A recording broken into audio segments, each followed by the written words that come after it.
Okay. आप पिछले video में हम लोगों ने फर्स्ट इक्वेशन ऑफ काइनेमेटिक्स देखी है। आज जिस इक्वेशन के द्वारा आप किसी स्टैंड पर पार्टिकल की वेलोसिटी निकाल सकते हैं, v equal to u plus t. Retarded motion में हो सकता है तो कितने समय पार्टिकल रेस्ट में आ जाएगा, ये भी आपने देखा था वहां पर। सेम कड़ी में हम लोग आगे बढ़ रहे हैं। फिजिक्स 11 का ही टॉपिक है, काइनेमेटिक्स में हम लोग अभी तक हैं। Motion in A straight line, second equation of kinematics.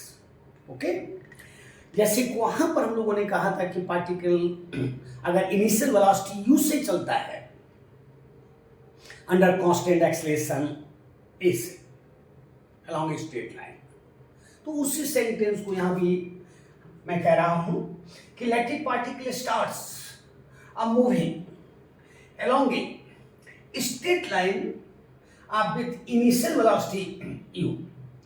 Initial velocity का मतलब आप जानते हैं कि velocity at t equal to 0। ध्यान रखेंगे, जब भी इनिशियल शब्द आता है t का मान 0 लेते हैं। अंडर कांस्टेंट एक्सेलरेशन a, वहां भी दो मेथड मैंने आपसे कहे थे, एक ग्राफिकल मेथड था और एक कैलकुलस मेथड था। तो ग्राफिकल मेथड, जैसे मैंने ये ग्राफ बना लिया है, यानी पार्टिकल u वेलोसिटी से स्टार्ट हुआ है अंडर कांस्टेंट एक्सेलरेशन। तो आप जानते हैं अगर कांस्टेंट एक्सेलरेशन है तो स्ट्रेट लाइन प्लॉट होता है, ये भी ग्राफ है, और t स्टैंड पर पार्टिकल वेलोसिटी v हो गई है। तो वेलोसिटी का जो डिफरेंस है वो हो जाता है v माइनस u, और जो टाइम इंटरवल है वो हो जाता है t के बराबर, चूंकि यहाँ पर 0 है, रेफरेंस पॉइंट ये है। और याद होगा हम लोगों ने कहा था कि area under velocity time graph with sign gives displacement and without sign gives distance. With sign gives displacement and without sign gives distance. और ये देख रहे हो कि पार्टिकल स्ट्रेट पाथ पर है और आगे बढ़ रहा है। इसका मतलब है कि डिस्प्लेसमेंट और डिस्टेंस बराबर है, क्योंकि वेलोसिटी ये डिस्प्लेसमेंट का जो मोड है वही डिस्टेंस है, तो डिस्टेंस और डिस्प्लेसमेंट बराबर है।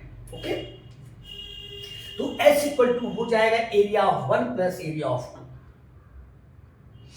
जो 1 है वो एक्चुअली रेक्टेंगल है, लंबाई गुने चौड़ाई, तो UT हो जाएगी। और जो सेकंड है वो राइट एंगल ट्राइंगल है, क्योंकि राइट एंगल है, तो ये होता है perpendicular upon into base by 2, तो हाफ परपेंडिकुलर इनटू बेस।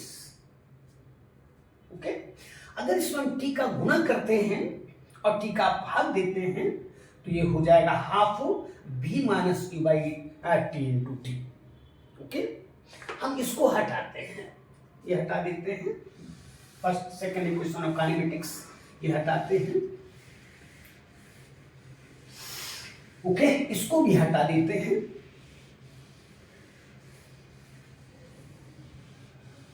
और इस बात को हम लोग कह चुके हैं कि सिंस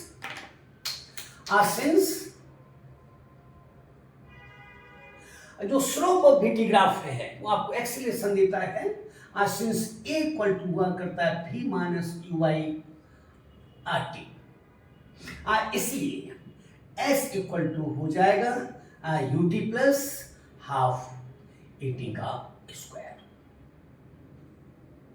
ये फर्स्ट इक्वेशन ऑफ ये सेकंड इक्वेशन ऑफ काइनेमेटिक्स है। S equal to UT plus half AT square, S equal to UT plus half AT square. और first equation V equal to U plus AT, यानी इसमें हम इस equation का use करके किसी भी स्टैंड पर आप पार्टिकल ने कितना चला है, पार्टिकल के द्वारा कवर्ड डिस्टेंस को हम निकाल सकते हैं। S equal to UT plus half AT का स्क्वायर। तो फिर एक बार कह लीजिए, ग्राफिकल मेथड में वेलोसिटी टाइम ग्राफ की जो एरिया है, the area under VT graph with sign gives displacement and without sign gives distance, और उसमें डिस्प्लेसमेंट और डिस्टेंस समान है, बराबर है। तो S equal to UT plus half AT square. इसके बाद हम लोग कैलकुलस मेथड देख लेते हैं। Calculus method, calculus method.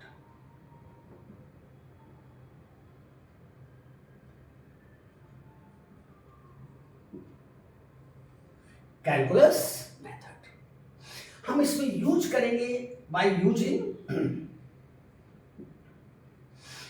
v equal to u plus ct, जो फर्स्ट इक्वेशन ऑफ काइनेमेटिक्स है, by using first equation of kinematics, first equation of kinematics.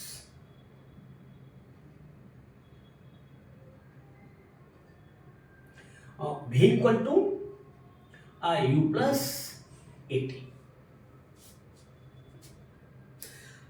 हम जानते हैं कि सिंस v इक्वल टू हुआ करता है ds बाई dt, यानी rate of change of displacement को हम लोग वेलोसिटी कह चुके हैं। इसलिए ये v की जगह हम लिख सकते हैं ds बाई dt, इसलिए ds बाई dt जो कि बराबर हो जाएगा u प्लस at हो जाएगा। ओके, इसको हटा देते हैं, इसकी कोई अब जरूरत नहीं है। ओके, और यहां से हम इसको लिख सकते हैं और ds equal to u plus at dt, और इसको लिख सकते हैं इक्वल टू u dt और प्लस at dt। इसका इसके साथ भी गुना होगा और इसका इसके साथ भी गुना होगा। ओके, अब ध्यान दीजिएगा, इसमें u कांस्टेंट है, बाहर निकाल लेते हैं और सपोज कीजिए कि t बराबर 0 पर, t बराबर 0 पर पार्टिकल कहां पर है, तो s नॉट पर है, यानी पार्टिकल रेफरेंस पॉइंट से नहीं चला है बल्कि रेफरेंस पॉइंट से थोड़ा सा दूरी से चला है, ठीक है ना। जैसे मैं आपसे कह दूं कि the velocity of A particle starts moving along x-axis from a point at a distance of 5 meter from the origin.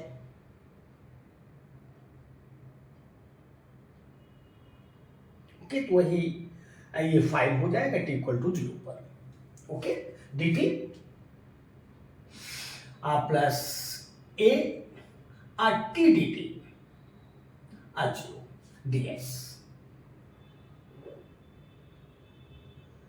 Okay, और t बराबर t पर पार्टिकल कहां पर है, तो s पर है। यहां पर a कांस्टेंट है, यहां पर u कांस्टेंट, इसको मैंने बाहर ले लिया है। अब ध्यान दीजिए, इसमें सहारा लेना पड़ेगा इंटीग्रेशन का, और हम लोग इंटीग्रेशन जानते हैं x to the power n dx, जो कि बराबर होता है x to the power n plus 1 by n plus 1। जैसे इंटीग्रेशन ऑफ dx को हम लिख सकते हैं integration of x to the power 0 dx, और ये हो जाएगा x टू द पावर 0 का मतलब x to the power 0 plus 1 by 0 plus 1, जो कि बराबर हो जाएगा किसके, x के हो जाएगा। तो dx का इंटीग्रेशन x, dt का इंटीग्रेशन t, ds का इंटीग्रेशन s। ओके, तो इसे जब हम इंटीग्रेट करते हैं ds को, तो ये हो जाता है s नॉट से s तक। Okay, equal to u, dt का इंटीग्रेशन हो जाता है t, 0 से t। यहां देखिएगा t की पावर 1 है, तो 1 प्लस 1 बाई 1 प्लस 1, तो t का पावर हो जाएगा 2, मतलब a t स्क्वायर बाई 2, 0 से t तक।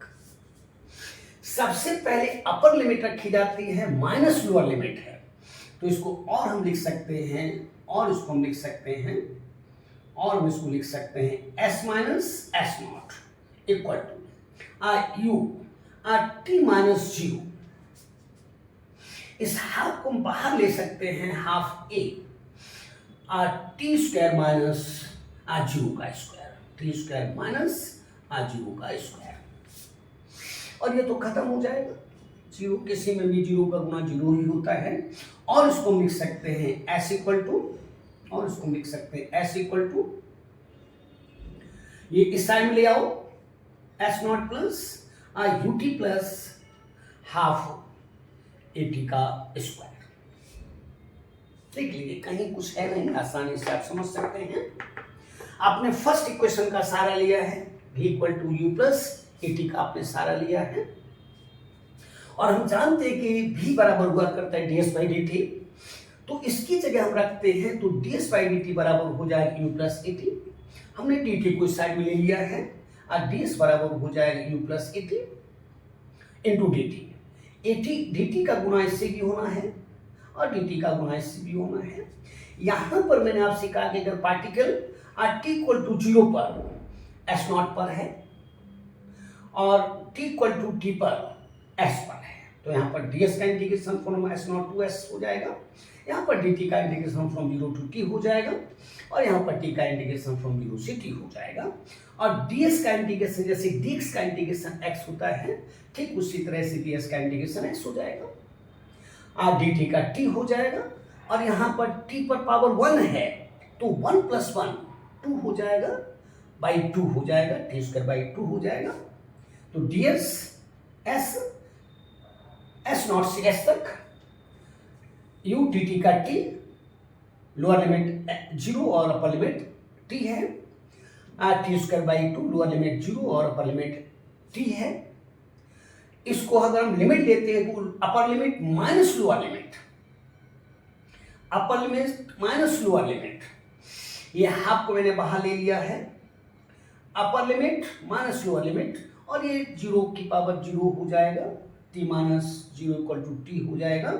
तो s और ये उस साइड में चला जाए तो s equal to s nought plus u T plus half t का स्क्वायर। ये सेकंड इक्वेशन ऑफ काइनेमेटिक्स है। ये मैंने मेथड आपको कैलकुलस मेथड भी बता दी। अब यहाँ पर ऐसा हम लोग कह सकते हैं पुनः कि if at t equal to 0, at t equal to 0, s nought equal to 0, मतलब पार्टिकल रेफरेंस पॉइंट से चला है, पार्टिकल रेफरेंस पॉइंट से चला है, देन आप कह सकते हो s equal to U T plus half A T का square, s equal to U T plus half A T का स्क्वायर। तो ये सेकंड इक्वेशन ऑफ काइनेमेटिक्स हो गई।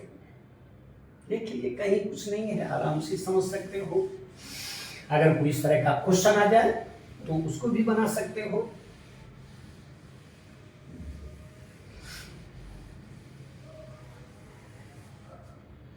ठीक है ना। और ये वेक्टर है, चूंकि स्ट्रेट लाइन है तो वेक्टर है। This equation, the equation s equal to U T plus half A t square is in vector form. ये वेक्टर फॉर्म है, ओके। और अगर पार्टिकल रेस्ट चलता है, a particle starts moving from rest, इसका मतलब है कि that is at t equal to 0, at t equal to 0 r equal to 0, क्योंकि आपने कहा कि पार्टिकल रेस्ट से चलता है, देन ये तो 0 हो जाएगा, देन s इक्वल टू हो जाएगा half A t square, then s equal to हो जाएगा half A t square, s equal to half A T का स्क्वायर। यहाँ पर पार्टिकल रेस्ट से चला है। इनके कोई आपसे ग्राफ कह दे,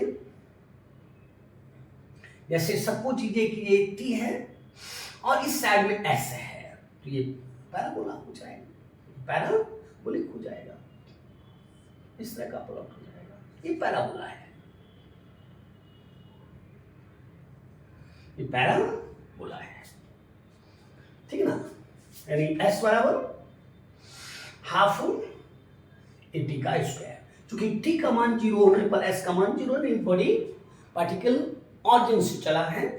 और अगर आपसे कोई कह दे कि U T plus half A T का प्लॉट कैसे, वो भी ऐसा ही है, क्योंकि आसानी से आप कह सकते हो अगर t का मान 0 है तो s का मान भी 0 होगा, तो वो भी प्लॉट यहां से ही चलेगा। यानी s equal to ut plus half at का स्क्वायर, ये भी पैराबोला ही है, ये भी पैराबोला है। आप देख लीजिए, कहीं कुछ है नहीं, आसानी से आप समझ सकते हैं। क्योंकि t का मान 0 होने पर ut का मान भी 0 हो जाएगा और हाफ at स्क्वायर का मान भी 0 हो जाएगा। तो रेफरेंस पॉइंट से ही पार्टिकल चलना शुरू करेगा। ओके, देख लीजिए, कुछ है नहीं, आसानी से समझ सकते हो। ओके, अब अगर पार्टिकल रिटार्ड करता है, a particle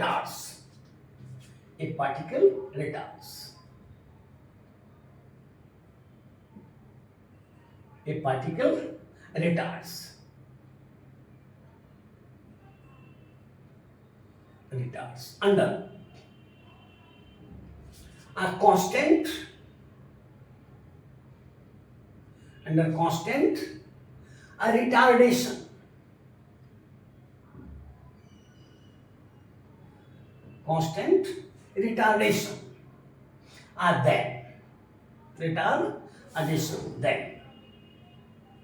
then s equal to हो जाएगा ut माइनस हाफ at का square, ut minus half at का स्क्वायर। इसका अगर प्लॉट देखा जाए तो ये प्लॉट इस तरह का हो जाएगा, ये प्लॉट इस नेचर का हो जाएगा।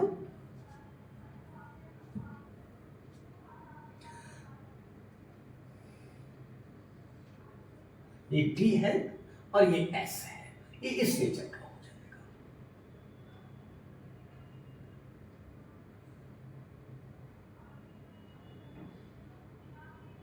इस नेचर का हो जाएगा। ये भी पैराबोला है, तो यहां पर पार्टिकल रिटार्डेशन में है। Okay, s equal to ut minus half at का स्क्वायर। पार्टिकल किसमें है? रिटार्डेशन। और जहां तक पैराबोला का सवाल है, इस प्रकार से अगर आप देखते हैं, जैसे ये y है और ये x है, और इस प्रकार का अगर प्लॉट आप सीखा कोई कह दे ऐसा, ये तो ये y square equal to 4ax है, तो ये पैराबोला है। अगर इस साइड में हो जो कि हमको नहीं मिलेगा, अगर ऐसा है तो ये हो जाएगा y square equal to -4ax। तो हम लोग इसको देखें अभी। और अगर इस तरह की बात हो जाए, जैसे ये y है और ये x है, ऐसा अगर कोई प्लॉट है, ऐसा कोई प्लॉट है, तो ये x square equal to 4ay हो जाएगा। और अगर इस प्रकार का प्लॉट है ऐसा, तो ये x square equal to -4ay हो जाएगा। ये पैराबोला की इक्वेशन है। ओके, और अगर इस तरह की कोई बात हो जाए, जैसे y equal to ax plus bx square हो जाए, ये भी पैराबोला है। इसको x कहेंगे और इसको हम y कहेंगे, ये ऑरिजिन से चलेगा, इसका प्लॉट भी पैराबोला है। लेकिन अगर ये y equal to ax minus bx square हो जाए, तो इसका प्लॉट इस नेचर का हो जाएगा,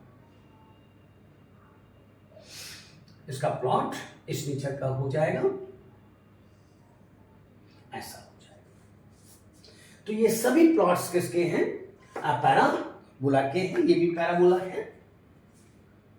यानी आप देख रहे हैं कि जो इस प्रकार का जो वर्टेक्स है वो इस साइड में है, और जिस पर पावर 1 है उसकी ओर का लिंक आप देख रहे हो। ऐसे भी याद कर सकते हो। इस पर पावर 1 है, इस पर पावर 1 है, ओके, ऐसा भी देख सकते हो। ये जो इक्वेशन है ये भी पैराबोला है, और जब आप प्रोजेक्टाइल मोशन पढ़ेंगे उस समय भी यही प्लॉट है, ये एक्स एक्सेस और ये वाई एक्सेस है, ठीक है ना, ये प्लॉट पैराबोला है, ठीक है ना। तो ध्यान इसको रखना है। जैसे कभी एक बार आईआईटी ने क्वेश्चन किया था कि जैसे कि पार्टिकल जो है एक्सलेट कर रहा है और टी समय तो उसने एक्सलेट किया है half of A square x1, और इसी तरह से दूसरा पार्टिकल कांस्टेंट वेलोसिटी से आ रहा है किस समय तक उसने ut, तो आपसे पूछा था कि xt इन x1 माइनस x2 का प्लॉट क्या होगा। तो ध्यान रखिएगा, ये इस साइड में अगर हम x2 माइनस x1 ले लें और इस साइड में अगर हम t1 ले लें t ले लें, तो ये प्लॉट इस नेचर का है। आगे जाकर ये ऐसा हो सकता है इस नेचर का प्लॉट, एक बार आईआईटी ने किया है, तो इस प्लॉट को अब ध्यान रखेंगे, बाई चांस नीट वगैरह कर दे। ओके, तो s equal to ut plus half a square, s equal to ut minus half a square, और ये सभी पैराबोला है, सभी पैराबोला है। अब एक बात और इसमें ध्यान देने की है, यहां पर यह भी ध्यान देने की है कि जैसे आपने कहा कि s equal to ut plus half a square, हम इसमें से t को कॉमन ले रहे हैं, हाफ ए टी, इसका एलसीएम हम ले रहे हैं, ये हो जाएगा 2u और ये हो जाएगा 2u प्लस ए टी, बाहर टी है, इसको हम इस तरह से लिख रहे हैं u को u प्लस ए टी और बाई 2, बाहर टी है। तो ये हम जानते हैं कि v हुआ करता है, हम जानते हैं कि सिंस v इक्वल टू हुआ करता है u प्लस ए टी, इसलिए s बराबर हो जाएगा, s बराबर हो जाएगा u plus v by 2 into T, जिसको हम लिख सकते हैं v पर बार में इंटू टी। तो इस इक्वेशन को भी ध्यान में रखना है, कभी कभी क्वेश्चन मिल जाएगा, जैसे AIPMT का अगर हम एक क्वेश्चन देखते हैं, AIPMT 2008 में इन्होंने पूछा था, ठीक है ना। इन्होंने कहा कि ए particle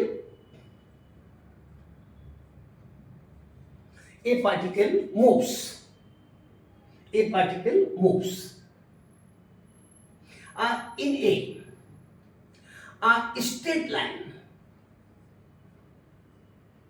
in a straight line,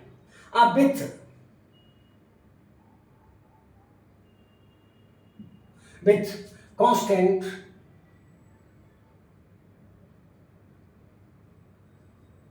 acceleration। ध्यान दीजिएगा, a particle moves in a straight line with constant acceleration, it changes its velocity,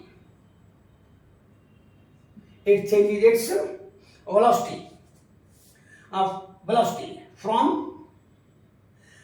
10 meter per second to 20 meter per second, while passing through a distance of 135 meter in time t, okay. The value of t will be TV. अब ध्यान दीजिएगा, a particle moves in a straight line with constant acceleration, it changes its velocity कहां से कहां तक, 10 metre पर second से 20 metre पर second while passing through a distance of 120 of 130 of 5 metre. कितना, 135 मीटर। कितने समय में, इन टाइम t। तो कहने की टाइम t करना है। तो देखिए कुछ नहीं है, आसानी से आप कह सकते हो, इसको मैंने हटा दिया है। आपको इनिशियल वेलोसिटी दी गई है और टी समय के बाद वेलोसिटी आपको दी गई है, ठीक है ना। तो वही टी समय पूछता है। तो हम जानते हैं कि सिंस एस इक्वल टू हुआ करता है u प्लस भी y2 इंटू टी, इसलिए s का मान 135 है, बराबर u इज 10 और v is 20 y2 into T जो मुझे चाहिए, और 135 equal to 30 by 2 15 into t, और यहां से कह सकते हो आर टी इक्वल टू 135 बाई 15। आसानी से देख सकते हो। आपको अगर 15 की टेबल मालूम है तो ये बराबर हो जाएगा किसके, और काट सकते हो 5 से, काटते चले जाओ अगर नहीं मालूम है तो। 5 3 15, 5 10, आराम से देख सकते हो, ठीक ना। तो कितना हो जाएगा, 15 में 100, 35 से 9 सेकंड हो जाएगा। कितना, 9 सेकंड हो जाएगा, 9 सेकंड हो जाएगा।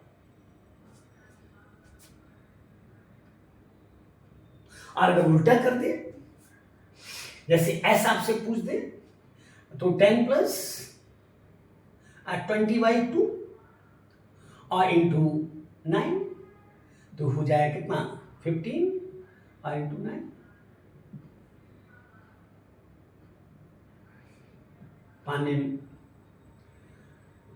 45 की 5, 4, 9 1 9 और 4 13, ठीक है। तो किसी तरह से आपसे क्वेश्चन कर सकता है। तो अच्छा क्वेश्चन था ये।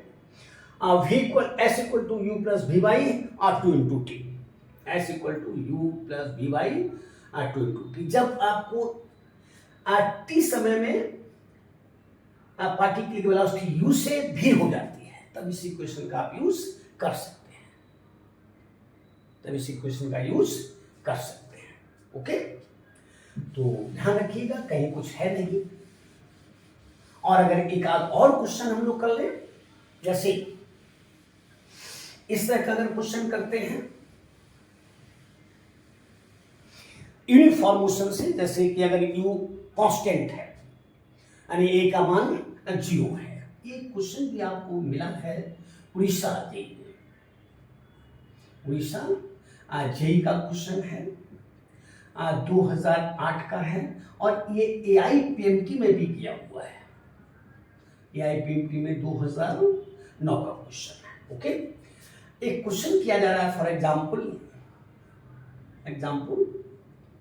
कि ए बस, ठीक ना, ए बस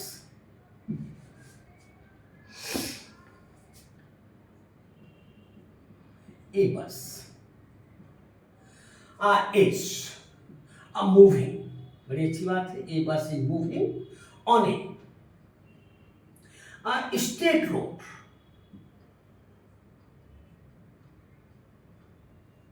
on a straight road with a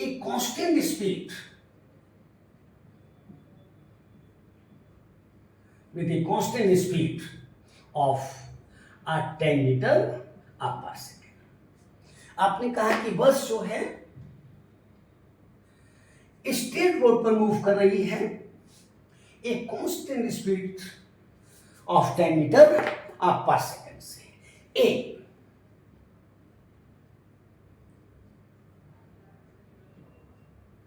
A scooterist wishes,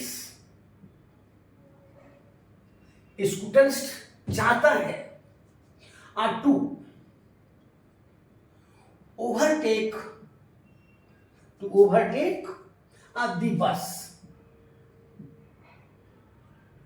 the bus in 100 seconds, यानी 100 सेकेंड में बस को ये ओवरटेक करना चाह रहा है। If bus is at a distance of 1 kilometre, ध्यान दीजिएगा 1 kilometre from the scooterist, 1 kilometre from the scooterist, then with what speed, should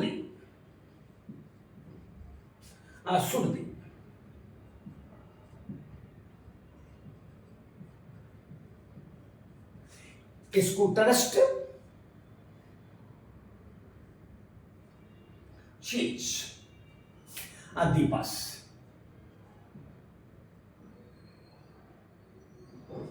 okay, तो ध्यान दीजिएगा, बिल्कुल इजी बात कही इन्होंने कि टोटल टाइम इन्होंने दे दिया 100 सेकेंड और बस से स्कूटरिस्ट 1 किलोमीटर पर है, तो पूछ रहा है कि किस वेलोसिटी से स्कूटरिस्ट चले आके उसको चेज कर लेंगे।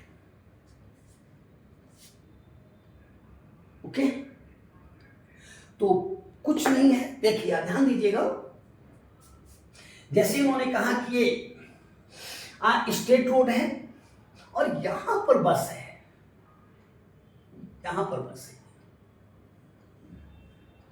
और ये बस जा रही है कितना 10 मीटर पर सेकंड से जा रही है, ओके जा रही है, और यहां पर स्कूटरिस्ट है, ये स्कूटरिस्ट है, और यहां से लेकर यहां तक की जो डिस्टेंस है वो 1 किलोमीटर है, 1 किलोमीटर है।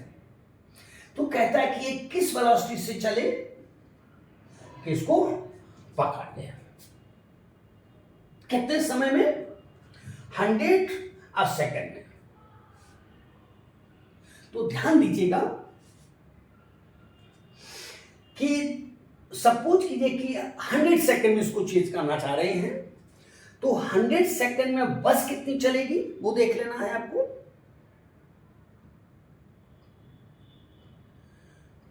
ठीक है ना, और 1 किलोमीटर पर है, तो 1 किलोमीटर और प्लस बस के द्वारा चलेगी दूरी 100 सेकेंड में।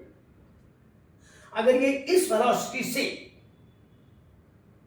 100 सेकेंड में कवर कर ले तो इसको चीज कर लेगा। देखिए इसको हटाएं,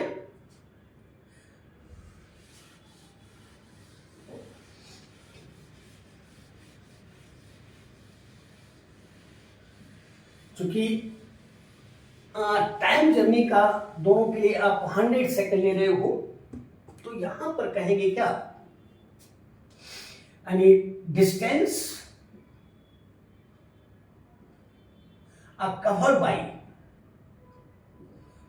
बाय स्कूटरिस्ट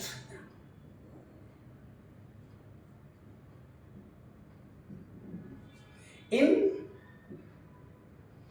100 सेकेंड, ये बराबर हो जाना चाहिए किसके, 1000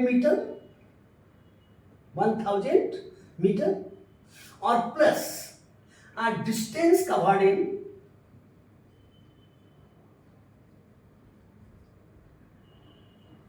distance covered by bus in 100 uh second. क्योंकि बस तो आगे कंटिन्यूएशन में है, चल रही है। ओके, तो आपने कहा कि इसकी वेलोसिटी आपने v मानी है, तो v चूंकि यूनिफॉर्म मोशन है, v 200, क्योंकि s बराबर हुआ करता है ut plus half at square, और ये नहीं है, ये बराबर हो जाएगा 1000 प्लस, और बस 10 मीटर पर सेकंड से चल रही है, तो 10 इंटू 80, और t कितना है, 100 है। क्योंकि आप जानते हो कि s बराबर हुआ करता है ut plus half at square, और a नहीं है, 0 है, तो s बराबर हो जाएगा किसके, ut के हो जाएगा। तो ut ओके, और इसको हम लिख सकते हैं 100v, जो कि बराबर हो जाएगा 1000 प्लस 1000, जो कि बराबर हो जाएगा 2000, और यहां से कह सकते हो t इक्वल टू हो जाएगा 2000 by 100 is equal to 20 metre per second. यानी 20 मीटर पर सेकेंड से अगर स्कूटर चले तो बस को क्या कर लेगा, चेज कर लेगा, पकड़ लेगा। तो इसमें थोड़ा सा दिमाग लगाना है, क्योंकि 100 सेकंड में इसको पकड़ना है, तो 100 सेकंड में बस भी आगे चलेगी, निश्चित रूप से चलेगी।